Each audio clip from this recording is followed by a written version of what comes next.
여러분 안녕하십니까? 오늘 또 참으로 좋은 날입니다. 하나님의 평안이 마음에 충만하시기 바랍니다. 저는 오늘 영어로 사는 사람이란 제목으로 여러분과 함께 은혜를 나누고자 합니다. 본문 말씀은 로마서 8장 12절로 14절입니다. 그러므로 형제들아 우리가 빚진 자로 돼 육신에게 져서 육신대로 살 것이 아니니라. 너희가 육신대로 살면 반드시 죽을 것이로되 영으로서 몸의 행실을 죽이면 살리니 무릇 하나님의 영으로 인도함을 받는 그들은 곧 하나님의 아들이라. 오늘날 인간은 눈부신 과학 문명의 발달과 물질 문명의 혜택을 누리며 살아갑니다. 그러나 이러한 풍요한 물질과 높은 지적 발달에도 불구하고 한편으로 인간은 그 어느 때보다 깊은 병에 시달리고 있습니다. 권태와 탐욕과 무절제와 죄악이 범람한 세상에서 사람들은 절망과 흠모의 늪에 빠져서 헤어나지 못하고 있습니다. 이렇게 인간이 아무리 물질적인 풍요를 누린다고 할지라도 영적으로 거룩하신 하나님을 떠나 있으면 인생을 정상적으로 살아갈 수 없는 것입니다. 그러면 우리가 성령님의 인도하심을 받아 영으로 살아가려면 어떻게 해야 할까요? 먼저 육체의 소욕을 쫓지 말아야 합니다. 사람의 영혼은 육체를 옷 입고 살아갑니다. 육신 그 자체는 나쁜 것이 아니지만 육체의 소욕을 쫓아 사는 것은 나쁜 것입니다. 성경 갈라디아서 5장 19절로 21절에 육체의 일은 현재하니 곧 음행과 더러운 것과 호색과 우상숭배와 술수와 원수를 맺는 것과 분쟁과 시기와 분냄과 당지는 것과 불리함과 이단과 투기와 술취함과 방탕함과 또 그와 같은 것들이라고 말씀하고 있습니다. 이처럼 육체의 소욕을 따라 살면 도덕적으로나 종교적으로 타락할 뿐 아니라 영적으로 심각한 문제가 생깁니다. 성경 로마서 8장 7절로 8절에는 육신의 생각은 하나님과 원수가 되나니 이런 하나님의 법에 굴복지 아니할 뿐 아니라 할 수도 없습니다. 육신에 있는 자들은 하나님을 기쁘시게 할 수 없느니라고 분명히 말씀하셨습니다. 이러므로 우리가 육신이 원하는 대로 살아가면 하나님과 원수가 되고 마귀의 종이 되어 종국에는 하나님께 버림받아 영원히 타는 유황불에 떨어지고 마는 것입니다. 이 때문에 악한 마귀는 육체의 소욕을 가지고 끊임없이 인간을 유혹하고 할 수만 있으면 믿는 자들까지도 타락시키는 것입니다. 그러면 우리가 육신의 정욕을 이기려면 어떻게 해야 할까요? 성도님들 중에는 이 문제로 고민하여 찾아오는 분들이 종종 있습니다. 우리가 이 땅에 사는 동안 육신의 정욕에서 완전한 자유를 얻을 수는 없습니다. 그러나 우리에게는 보혜사 성령님이 함께 계십니다. 성령께서는 우리를 돕는 분으로 우리 속에 함께 계시기 때문에 우리가 보혜사 성령님을 의지하면 육신의 정욕을 이기고 하나님을 기쁘시게 하는 그리스도인다운 삶을 살 수 있습니다. 육신의 일은 결코 소설이나 드라마처럼 미화될 수 없습니다. 육신의 소욕을 쫓는 행동에는 반드시 하나님의 책임과 심판이 따릅니다. 그러므로 우리는 육체의 소욕을 쫓지 않고 영으로 살아갈 수 있도록 성령님께 힘과 능력을 구해야 할 것입니다. 또한 우리가 영으로 살아가기 위해서는 혼을 쫓아 사는 생활을 단호히 물리쳐야 합니다. 혼을 쫓아 사는 생활은 한마디로 인간 중심으로 사는 것을 말합니다.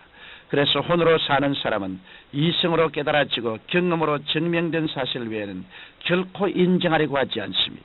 그러나 인간의 이성이나 감각으로 어떻게 영적인 세계와 하나님에 대해서 알 수 있겠습니까? 인간의 이성으로는 성령의 역사는 물론이요 하나님의 말씀도 예수님의 십자가와 구속의 의미도 전혀 알 수 없는 것입니다. 이 때문에 혼으로 사는 사람들은 죄책과 정죄의식을 해결받지 못합니다. 겉으로는 지성과 교양을 자랑하며 교만할 수도 있지만 실제로는 가장 이성적인 인간이 가장 비이성적으로 행동하는 인간 실존에 부딪히면 어쩔 수 없이 깊은 죄책과 정죄의식에 고민하게 되는 것입니다.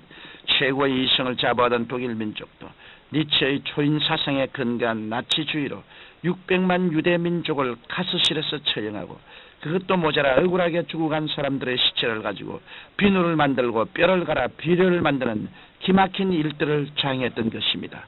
또한 혼으로 사는 사람들은 인간의 힘을 의지하여 동분서주하다가 한계에 부딪히면 쉽게 삶의 목적과 가치를 상실하고 허무와 절망에 빠져버립니다. 유명한 심리학자 빅토르 프랑켈은 오늘날 인간 세계에서 가장 무서운 절망은 삶의 가치를 상실한 것이라고 말했습니다. 이처럼 혼으로 사는 사람은 인생의 근본 문제인 죄책과 허무와 죽음이란 영원한 절망을 해결하지 못하고 그저 무엇을 먹을까, 무엇을 입을까, 무엇을 마실까는 무의미하고 허무한 삶을 살다가 영원한 죽음으로 떨어지고 마는 것입니다. 이러므로 우리가 영으로 살아가기 위해서는 혼을 쫓아 사는 인본주의를 단호히 물리쳐야 하는 것입니다. 그러면 어떠한 사람이 영으로 사는 사람일까요? 먼저 영으로 사는 사람은 예수 그리스도를 믿고 물과 성령으로 거듭난 사람입니다. 성령께서는 우리 마음을 변화시켜 죄를 회개하고 예수님을 구주로 영접하게 해주십니다. 이러므로 성경 고린도전서 12장 3절에 성령으로 아니하고는 누구든지 예수를 주시라 할 수 없나니라고 말씀하고 있는 것입니다. 그리스도를 내 삶의 주인으로 모시드리지 못한 사람은 육적이고 혼적인 삶에 머물러 있습니다. 그러나 예수님을 믿고 하나님의 자녀가 된 사람은 성령께서 그 속에 거하셨으므로 더 이상 육신에 거하지 않고 영에 속한 사람입니다. 또한 영으로 사는 사람은 영의 양식인 하나님의 말씀을 주야로 묵상하는 사람입니다. 하나님의 말씀은 신령한 지혜와 지식과 판단력과 능력을 주십니다. 그러므로 영으로 사는 사람은 육신의 소욕을 절제하고 이성의 교만을 깨뜨려 승리하는 생활을 할 수 있는 것입니다. 뿐만 아니라 영으로 사는 사람은 매사에 성령님의 인도를 받습니다. 그래서 항상 기도를 통하여 성령님의 음성에 귀를 기울이게 됩니다. 이렇게 우리가 범사에 성령님의 인도하심을 따르면 악한 마귀의 올무에 걸려들지 않고 항상 빛 가운데 나아갈 수 있는 것입니다. 나아가 영으로 사는 사람은 하나님 중심으로 사는 사람입니다.